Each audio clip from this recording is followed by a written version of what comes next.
Sejam bem-vindos, bem-vindas ao programa Educador, que é uma realização da Escola Técnica Professor Antônio Carlos Gomes da Costa.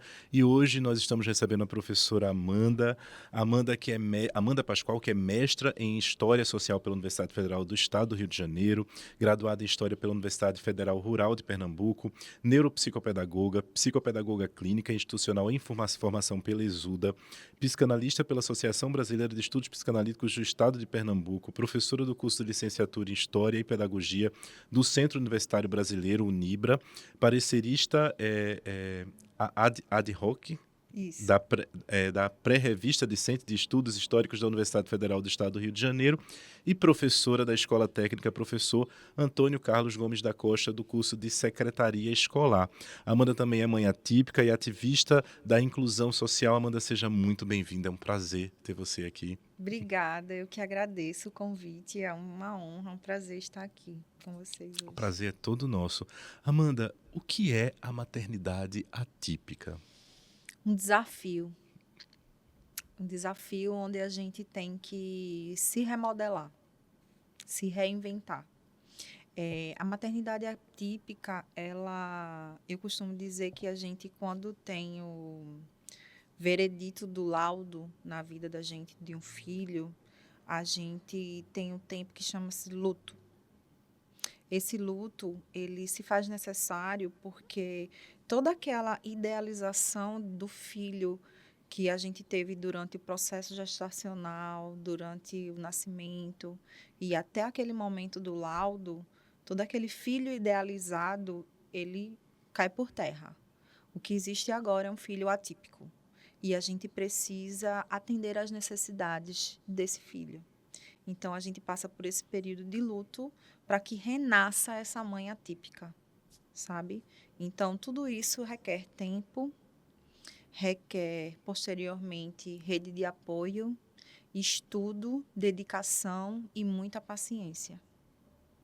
Como é para outras mães, Amanda? Eu fico pensando, é, é, hoje você é professora, você é pesquisadora, você está na universidade, você está estudando, você estuda para você conhecer mais, para você saber mais. Mas eu fico pensando em mães que talvez não tenham acesso à informação, acesso ao conhecimento. Como se dá essa rede de mães hoje? Existe uma rede de fortalecimento, de acolhimento. Como é para essa mãe que está recebendo, por exemplo, esse laudo hoje? Como é que ela faz para procurar ajuda? Como é que foi a tua experiência, por exemplo? Bem, eu posso te falar pela minha experiência, Certo. né? Porque a vida de uma mãe atípica, dependendo no caso, né, você tem mãe atípica de crianças de deficiências físicas, de crianças neurodivergentes, então cada Uhum. caso é um caso dentro da sua complexidade, Sim. né? Mas o meu filho, que foi diagnosticado com autismo, né, com TEA, a Liga TEA, que a gente chama, Uhum. é um grupo extremamente forte. Que E que bacana. bom, sabe? Porque a gente tem hoje ONGs, né? Tem grupos de mães atípicas que tentam se apoiar umas às outras Uhum. para o mercado de trabalho, para cursos profissionalizantes. Temos a Liga TEA, que é um grupo de advogados, né, que está aí nas redes sociais, que tentam instruir, né, essas mães em todos os sentidos no que diz respeito à inclusão e direitos dentro direitos das crianças autistas. Uhum. Então, isso para mim foi de fundamental importância. Eu conhecer legalmente, quais são os direitos do meu filho, né, ter Uhum. essa instrução, o que é que eu preciso para tá, estimulando o desenvolvimento do meu filho, sabe? Então, essa rede de apoio dentro de mães atípicas, no que diz respeito a mães com filhos autistas, ela é muito forte. Tanto que a Bacana. gente tem uma parada uma vez no ano na Avenida Boa Viagem que fica lotado praticamente. Todo ano a gente tem, né? Mais ou menos no meio do ano, agora me falha a memória a data exata, Uhum. mas tem uma marcha lá de famílias atípicas com as crianças e Que tem bacana. atividades, é bem legal. né? Então, que bom que isso está acontecendo, que está se solidificando cada vez mais esse movimento, sabe? Que joia. Amanda, antes de chegar na tua atuação como professora, eu queria te perguntar como mãe, como foi a tua experiência com a escola? Quais foram os medos que você teve em relação à escola? Como é que é essa relação?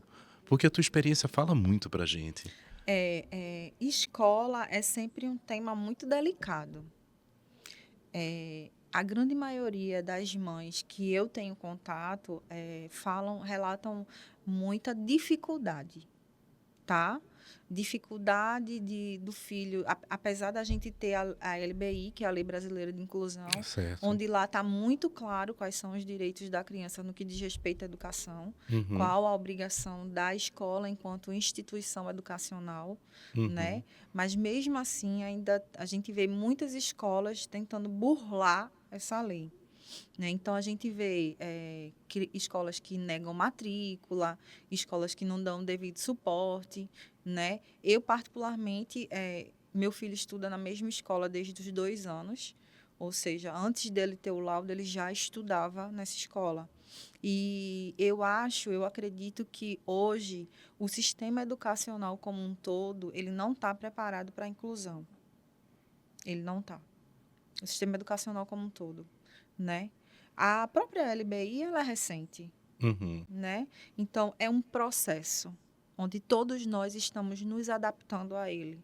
E é um processo que ele precisa ter com coparticipativo da família, tá presente na escola, atuando presente de forma efetiva, né? Mas como parceira da escola, sabe? E a escola, por sua vez, quando esta se dispõe, né, a estar se transformando junto com essa família para atender às necessidades da criança, é outra realidade, tá? Pelo menos essa é a experiência que eu vivencio, Uhum. né? Na escola do meu filho, eu sempre deixei muito claro que eu sou uma mãe parceira da escola. Eu não quero que a escola me veja como uma inimiga. Eu quero que a escola me veja como uma parceira. Porque o meu intuito é de construir um ambiente saudável para o meu filho se desenvolva, Sim. né? E seguro também, não é? Exatamente. Então, o que é que eu faço? Todo início de ano eu levo a psicopedagoga do meu filho na escola para ela dar umas instruções para a professora, porque eu entendo que muitas vezes essa professora pode ser que ela não tenha o contato com crianças atípicas, pode ser que ela não tenha a formação, que isso, infelizmente, não tem de uma forma tão aprofundada ainda dentro Uhum. da grade universitária, né? Tá Uhum. chegando agora, eu como professora universitária, eu tenho contato com essa grade, Que né? bacana. E estou tentando fazer um trabalho dentro do meu possível, né? Mas é uma coisa muito recente, essa mudança de grade. Uhum. Então, assim, a gente tenta dar um suporte na medida do possível. Eu tento aproximar a equipe terapêutica da escola, porque eu entendo que o processo de desenvolvimento da criança ele é um tripé. Ele não acontece de forma isolada. Nem pode ser a escola estar sobrecarregada, né, ser totalmente irresponsável, nem a terapia e nem a família. Todos têm que estar alinhados na mesma sintonia. Uhum. E tem que haver essa troca de informações, sabe? Quando a criança tem, obviamente, esses três suportes, né? Claro, levando em consideração que seja uma criança que seja acompanhada. E aí faz toda a diferença no processo de desenvolvimento dessa criança. E eu tento trabalhar dessa forma com a escola do meu filho, Uhum. né? Que bacana. Amanda, o que significa de fato e na prática esse termo inclusão social, tão comumente usado em diferentes contextos, inclusive no educacional? E qual a sua importância e por que hoje utilizamos educação inclusiva e não especial? Eu vou começar de frente para trás. Vou Certo. começar com a sua última pergunta. Educação especial, ela é um termo, quando utilizado lá para a década de 60, mais ou menos, ela botava em pauta as deficiências físicas do indivíduo, certo? Ou seja, pessoas com deficiências físicas aparentes, que a gente chama de orgânicas, né? É o deficiente auditivo, visual, o cadeirante, né? o indivíduo com T21, por exemplo, que é o síndrome de Down. Antigamente, né, você que deve ser 40 a Não mais, sou. antigamente a gente tinha escolas específicas para quem era síndrome de Down, né? Uhum. Hoje em dia, com base na proposta educativa inclusiva, a gente não tem mais, né? Porque é justamente para tentar derrubar essa segregação, tá? Então, a educação especial, hoje a gente parte do princípio, por que que caiu por baixo, recebeu muitas críticas? Porque a gente entende que todos os alunos são especiais. Seja ele neurodivergente, seja ele com alguma deficiência física, ou seja ele com algum déficit de desenvolvimento intelectual, ou se ele passa por algum problema familiar, parental. Isso tudo são contextos que vão impactar no desenvolvimento cognitivo do indivíduo Uhum. e, consequentemente, pedagógico.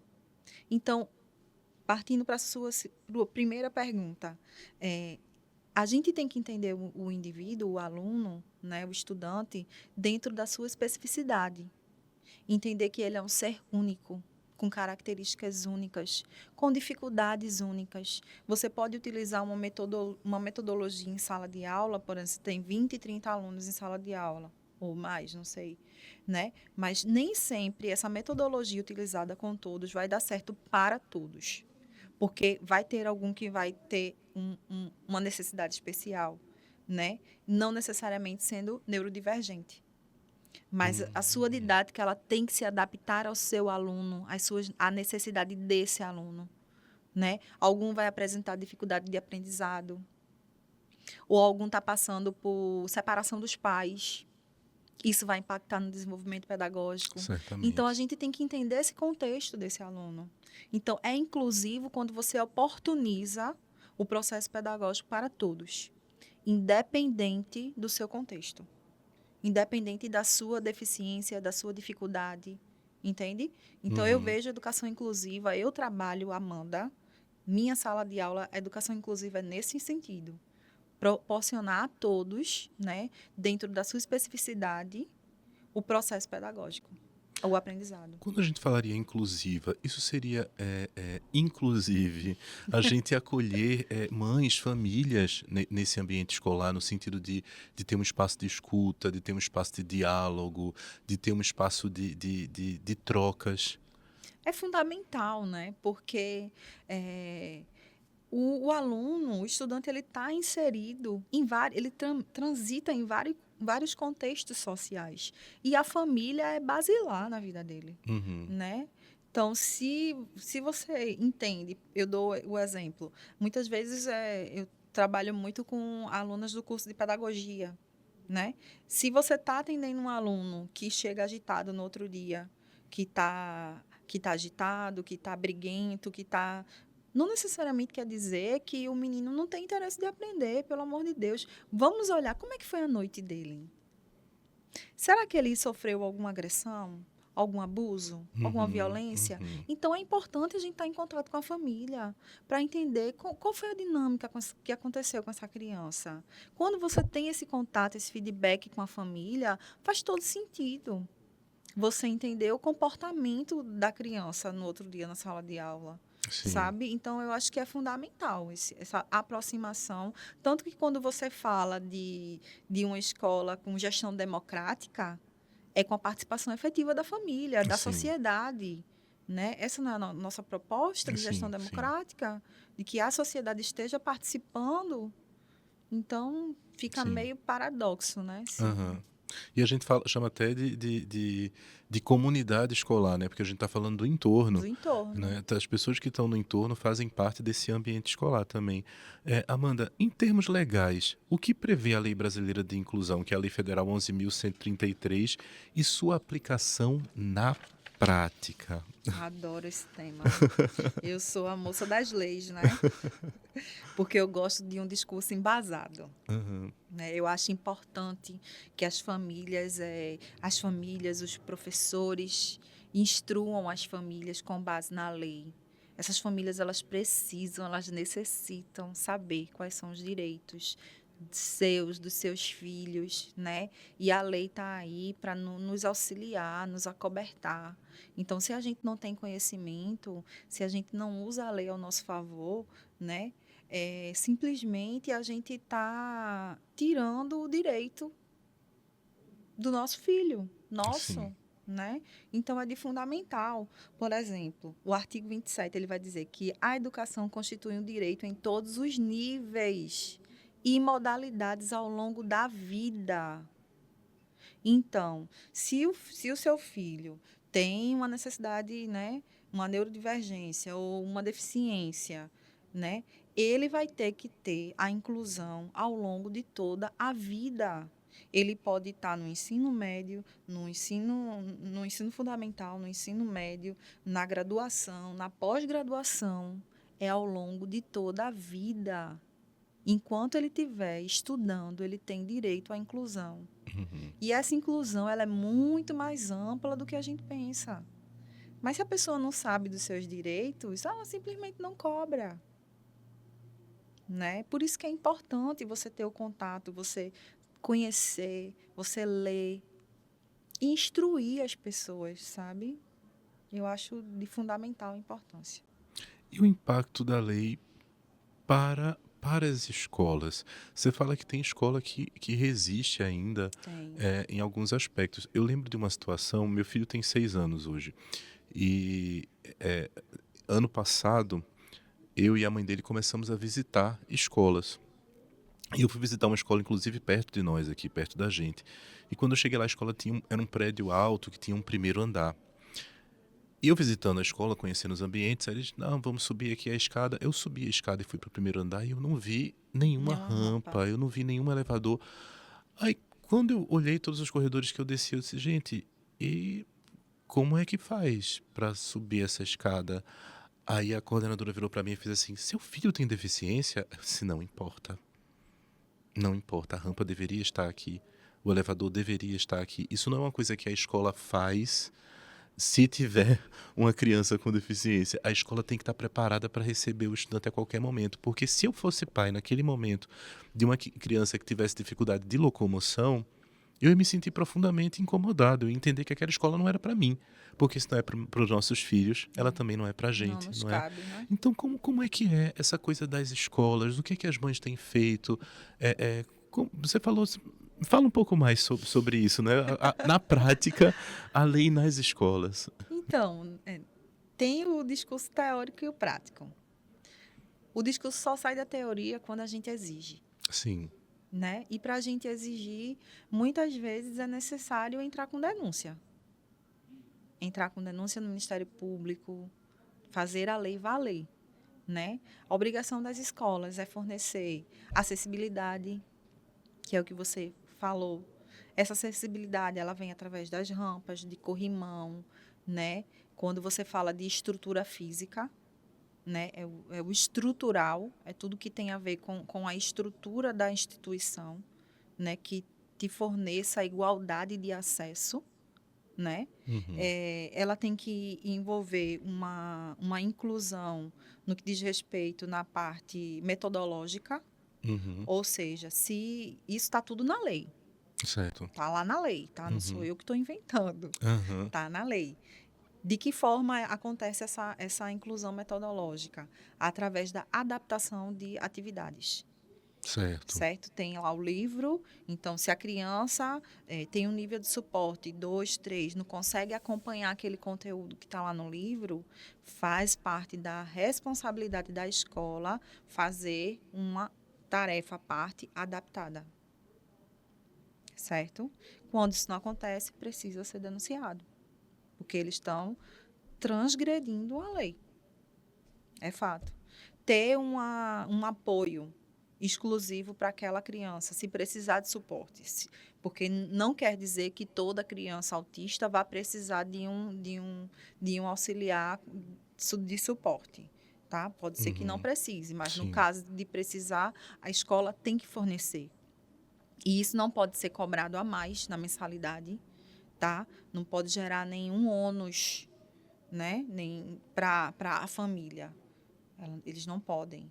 Não pode negar matrícula, não podem nem negar e nem justificar a negativa por excesso de crianças autistas na sala, ou neurodivergentes, ou deficientes. Não pode. Isso constitui crime, inclusive. Né? A criança não pode ter a matrícula negada. Que bacana, Né? importantíssimo Só você que falar muitas isso. mães não sabem. A escola nega, fica por isso mesmo, vai procurar em outro, vai procurar em outro. Tem que denunciar. Porque a gente só vai fazer com que a lei valha, de fato, é sair do mundo teórico e funcionar na prática, né? Sim. E ao mesmo Quando tempo a sociedade civil sair da zona de conforto, sair da né? zona de conforto. Porque, como eu falei, quando ela disse assim, não, não, mas seu filho tem... Não importa, não importa se tem ou se não tem. Importa que vocês têm que ter. Isso não é uma coisa que a gente tem que discutir, assim. Isso. Então, é importante que a sociedade civil se atente a não só espaços escolares, mas a espaços públicos também, né? Porque a gente precisa falar sobre acessibilidade em espaços públicos. Mas, Amanda, quais são as barreiras estruturais para que a inclusão ela aconteça de fato? As barreiras estruturais é feito. Você falou agora, esse exemplo, por exemplo, não ter um elevador, não ter uma rampa, não ter um corrimão, não ter uma. Para deficiente visual, se. Eu sempre esqueço o nomezinho daquela. No chão, aquele acessozinho. Certo, que tem um relevo para que ele Isso, possa... com relevo, Isso. para que ele possa se orientar. E Aham. aquilo são, né? É estrutura, tem a ver com estrutura física Uhum. do ambiente, né? E aí, tudo isso que vai favorecer a inclusão, a Uhum. equidade, né? Joia, bacana. Amanda, como a segregação social e o capacitismo prejudicam a inclusão? Lembrando que não estamos falando somente do capacitismo, mas também das diferenças de classe, do racismo estrutural, do machismo, do abandono paterno, do mundo do trabalho. Como reverter esse cenário? São muitos temas Muitos aqui, temas, e mas muito aí complexo, muito viu? complexo, né? Porque a gente Muito vai somando complexo. outras diferenças, digamos A assim. gente acaba, as minorias elas vão se atraindo, né? Eu sinto muito isso, assim, na prática. A gente acaba tomando o discurso, assim. Eu já me considerava, quando a gente é estudante universitário, a gente acaba sendo muito político, no sentido de ser politizado, de entender a importância das cotas, né? De entender o quão importante é a gente voltar para a nossa cultura, né? A gente voltar para dentro desse eixo, assim. E eu já era bem atuante, né? Desde dessa época. E quando eu entrei para esse universo atípico, é mais uma vez a gente só amplia a discussão, que eu acho o máximo, porque precisamos falar sobre. Né? A sociedade ela tem necessidade de trazer essas discussões, sabe? Porque, por exemplo, quando eu estava na universidade, de 40 alunos, nós tínhamos 3 alunos negros. E eu já tinha essa discussão, né? Porque a gente sabe a dificuldade das pessoas negras entrarem numa universidade. E as cotas, elas são de extrema relevância, sabe? E as políticas públicas educacionais, uma coisa traz a outra, né? São discursos assim bem importantes. E quando a gente fala de capacitismo e A gente falou sobre segregação social e segregação, pronto. capacitismo. A segregação nesse sentido é um mal da atualidade, Sim, da atualidade, né? concordo com você. É um mal, assim, que é você separar. Hoje em dia, a gente vê essa competição, o individualismo e a segregação, ela faz isso, ó, separa. Sim, Separa os melhores, você é potencializado, você se destaca pelas melhores notas que você tira. sim, A gente vê isso muito na escola, né? sim. E aí você vira números. Nas escolas, a maioria das grandes escolas de renome hoje em Recife, por exemplo, elas estão voltadas para quem os primeiros lugares do Enem. Uhum, É uma forma de segregar, Sim, sim. né? Ou turmas melhores de turmas piores, né? Isso. Eu lembro, na minha época do fundamental tinha isso. Tinha Separar os que tiram as melhores notas exatamente, em dos salas mais que têm separadas. rendimentos mais fracos. Isso. Isso é uma segregação. Sim, Isso sim. é um mal, assim, é uma doença na sociedade, né? A partir do Uhum, momento, por que agregar é tão importante, uhum, né? Não só para os atípicos, mas para os típicos também. Porque, uhum. minha gente, aprendizado é troca. A gente aprende com as diferenças. A gente aprende não só um conteúdo formal pedagógico, mas a gente aprende o moral, o ético, sabe? A gente aprende a respeitar as diferenças do outro. Isso te faz um ser humano muito melhor, com certeza. Né? As pessoas que convivem com meu filho, não é porque meu filho vai torná-los melhor, mas conviver com o diferente te faz ser um ser humano mais respeitoso. Sim. Então, tem coisas que estão muito mais além do aprendizado formal pedagógico em si. Por isso que é tão importante eles conviverem juntos, sabe? Por isso que eu acho que a segregação é uma doença, né? E o capacitismo é o efeito cascata, é você rotular, né, o deficiente, né, pela sua deficiência. Sim, O sim. autista, ele não é só o autismo, não, ele é muito mais além disso. Ele tem muitas potencialidades. Capacitar é você minimizar o indivíduo, a deficiência dele, sabe? Amanda, eu vou pedir só a permissão da gente fazer um intervalozinho, porque o Tá tema tá muito bom. bacana, o bate-papo tá muito bacana. A gente vai fazer um intervalo e volta daqui a Certo. pouquinho. E quem tá em casa não sai daí pra escutar a gente conversar. Até já, então.